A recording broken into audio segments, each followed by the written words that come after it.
I've got something a little bit special to show you guys today, iDatalink Maestro. It's the future of how we're going to be able to retain radios in more modern vehicles, especially vehicles that don't have Apple CarPlay and Android Auto, or in this case wireless Apple CarPlay and Android Auto, which is what we're upgrading to today. The coolest part about these is that they will allow us to retain your aircon controls. Now, something that a lot of modern vehicles have is they have your aircon controls built into your radio. That's really hard to make work with aftermarket radios.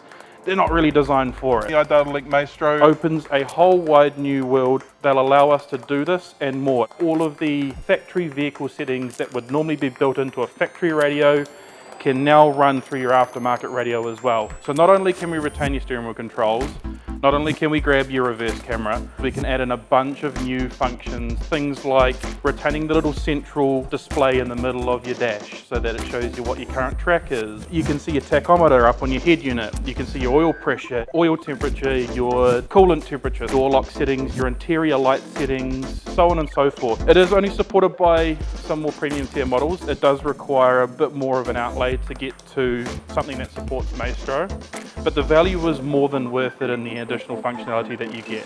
Now, we're looking at doing this into a late model Toyota Highlander today, and the aim is to put all of this in here and have it done in less time than what it would normally take us to fit it up. Let's have a look and see how we go.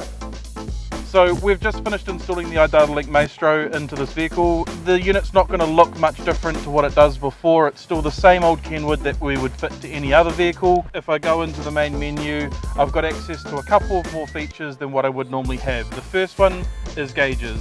You can see there's currently the revs on the vehicle, the intake temperature, the load on the accelerator, as well as hit the speed that the vehicle is going. And if I just put my foot on the accelerator slightly, you'll see that it moves a little bit with the vehicle. These are completely customizable. You can change them to show whatever information the car monitors up on the screen. The next cool feature about this is it retains a whole bunch of information, like what angle the steering wheel was in on the car. So if I put the vehicle into reverse, the head unit comes up with the screen there, and if I turn this to the left, you can see that the display shows that the guidelines are going to the left, and same thing if I go to the right. You get a much more accurate view of where you're actually going with the vehicle, and you can reverse yourself into car parks a lot easier than you would normally. Now I'm in Android Auto, and I've got something that I'm going to start playing. It's a song by Highly Suspect. If I look up on the MFD here, I can see all the track information, including the album, the artist, and the song up on the display. This is something that we weren't able to offer with any other kit aside from the iDatalink Maestro. The same thing can be said as well for FM radio. If I look up on the MFD, I can see what station we're on. We're on the hits currently, and it'll show me track information as well. The cool thing about this as well is that it's supported by thousands of different vehicles. It's currently up to roughly about 13,000 different models. If it's relatively late model, there's a very high chance that we're able to fit this kind of kit up into the car. What it would be worth doing is coming in and having a chat to us, because it's very much the next generation on how we do things around here. Rock on.